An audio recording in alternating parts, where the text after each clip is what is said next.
아까 잠깐 소개를 좀 해주셨어요. 네. 발달 장애우 이야기였는데요. 이어서 좀 이야기 좀 해주시죠. 네, 발달 장애우 같은 경우에는 제가 뭐 이분들 같은 경우에도 한 미국에서 제가 온 지 한 2, 3년 됐는데 1년 반 전부터 그쪽에 이제 취재를 가면서 굉장히 좀 많이 알게 된 케이스인데요.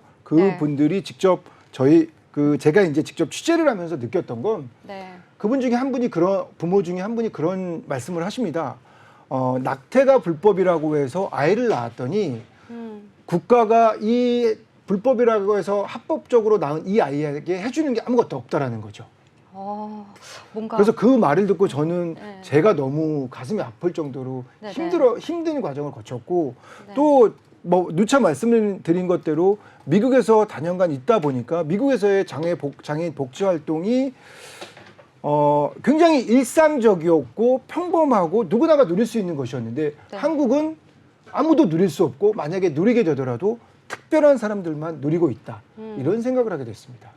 미국과 완전히 다른가요? 어떤가요? 미국과의 대우는? 네, 뭐 제가 물론 뭐 법률적으로는 아니면 복지 정책 상으로는 잘 알 수가 없지만 네. 복지 정책 상으로는 잘 알 수가 없지만 실제로 이제 경험에서 그 사회생활하면서 느꼈던 것은 굉장히 많습니다.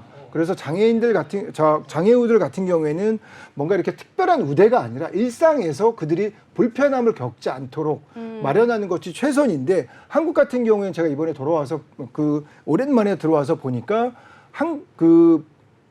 모든 국민들이나 일반 네. 장애우들한테 베풀 수 있는 복지를 어떤 부분에 있어서 시혜라고 판단을 하고 그것을 그러니까 포퓰리즘이라고 많이 좀 포장을 하는 경우가 많더라고요. 포퓰리즘이라고요? 네. 근데 저희가 세금 등 뭐 낼 것을 내고 그러한 것들을 저희들이 누릴 수 있다라는 것은 권리라고 저는 생각을 하거든요. 네. 미국에서는 오히려 그런 장애우 단체들 또는 그 핸디캡 단체들이라고 하죠. 네. 그런 분들이 굉장히 발언권이 셉니다. 투표권도 세고 그렇기 때문에 그분들 같은 경우에는 굉장히 자기 목소리를 내고 있습니다. 그러면 지금 이 사진에 약간 막 보여지는데 오늘 오전의 모습인 거잖아요. 네. 정확하게 이 투쟁의 목적은 뭐였을까요? 그 장애인 차별 반대인 거죠. 장애우 차별 반대, 발달 장애, 장애우 처벌 반대. 그러니까 이분들이 걱정하시는 거는 그겁니다. 우리 아이가 최소한 내가 있을 때에는 네. 어머니나 아버지가 케어해서 살아갈 수 있지만 내가 재산이 많고 내가 재산이 아무리 많아서 뭔가를 하더라도 부모들이 죽으면 이 아이들을 더 이상 케어할 수 없다는 겁니다. 그렇죠. 네, 그래서 그 부분에 대해서 명확하게 국가가 어느 정도 보조를 하고 국가가 어느 정도 관리 시스템을 만들어 달라는 거고요. 그리고 두 번째로는 이 분들 같은 경우에는 그런 많은 장애우들에 대해서 네. 탈시설이라고 주장을 하고 있습니다. 그러니까 장애우들을 일정 시설에 모아서 교육을 시키거나 그쪽에서 뭔가를 생활을 할 수 있게 하는 것이 아니라 네. 일반인들이 생활하고 공유하고 그다음에 서로 이렇게 나누는 그런 환경에서 장애우들도 똑같이 그렇게 환경에서 같이 생활할 수 있도록 네. 똑같이 해달라고 주장하고 있는 당연한 권리를 주장하고 있습니다. 듣다 보니까 너무 당연한 이야기들을 하고 있는 것 같은데 아까 이야기해 주셨던 첫 번째 같은 경우에는 저희가 네. 시스템적으로 하려면 법적으로 어떠한 조치들이나 그런 것들이 생겨야 할 것 같은데요. 네, 그런 법들을 좀 전에 말씀하셨던 문사 캐스터가 얘기했던 네. 9가지 법안, 장애우에 대한 9가지 법안, 그래서 네. 그 주거 환경을 뭐 개선한다거나 주거 환경을 바꿔준다거나 그리고 네. 지난달만 하더라도 청주에서도 더 이상 그 교육을 감당할 수 없을 만큼 네. 힘든 발달 가정이 자살을 하는 참극이 있었거든요. 그러니까 그러한 것들은 국가가 어느 정도의 시스템 안에서 네. 그것들을 만들어줘야 되는데 국가가 네. 그런 역할을 못하고 있고 한국이 해외에 나가면 선진국이라고 알려져 있는데 선진국의 복지 정책을 제대로 따르지 못하고 흡수하지 못하고 있는 점은 굉장히 아쉽다고 할 수 있습니다.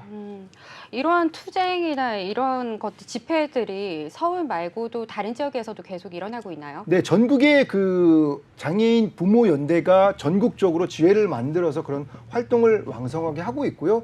그리고 많은 분들이 저런 집회나 시위를 하게 되면 어떤 정치색을 띄었다라고 생각을 하는데 오늘 저 자리에 참석한 정치인들은 국민의힘, 조국혁신당, 그다음에 민주당 이렇게 네. 모든 정당이 나와서 그런 어떤 정당의 색채와 관계없이 실제로 그 장애우 발달 장애를 가진 그분들에 대해서 어떠한 처우를 정말 해줘야 되는지에 대해서 고민하는 시간이었다고 저는 느꼈고요. 그러한 자리가 정치인들이 좀 많이 좀 참석해주고 그 안에서 힘을 실어줬으면 좋겠다 이런 생각을 제가 하고 왔습니다. 앞으로도 이런 집회들이 많이 좀 예정되어 있을까요?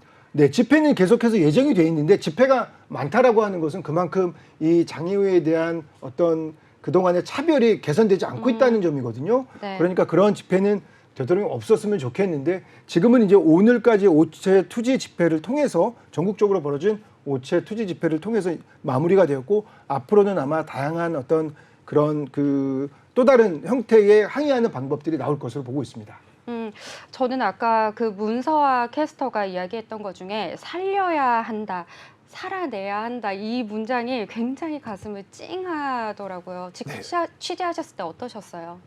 저도 오늘 오전에 오전에 제가 이제 그 장소에 다녀왔는데 앞에서 성명서를 낭독하고 있는 부모들도 뒤에서 듣는 그 청중들도 관객들도 표현이 좀 그렇지만 어쨌든 뒤에서 보는 많은 집회에 참여한 모든 분들이 장애인 부모인데 부모님입니다.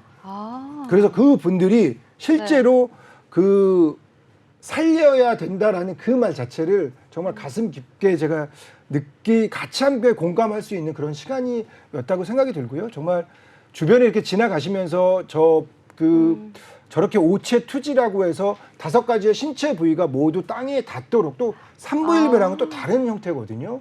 저렇게 해서 하는 저 힘든 과정을 좀 정치인들이나 아니면 일반 시민들께서도 많이 좀 알아주셨으면 좋겠습니다. 지금 영상을 보니까 이렇게 정말 온몸을 이렇게 다 그렇죠. 붙이네요. 이마, 손, 무릎, 발 모든 부분이 다 닿아야 된다고 합니다. 저게 그래서 어떤 의미예요? 저거를 거의 그러니까 온몸의 고통을 느끼는 것만큼 자신들의 고통을 감내하면서 뭔가 이렇게 의지를 표현하는 것이죠. 네. 그래서 저러한 과정을 정말 저 밑에 어디일까요? 저기 제주에서부터 서울까지 저런 과정을 거치고 있었습니다.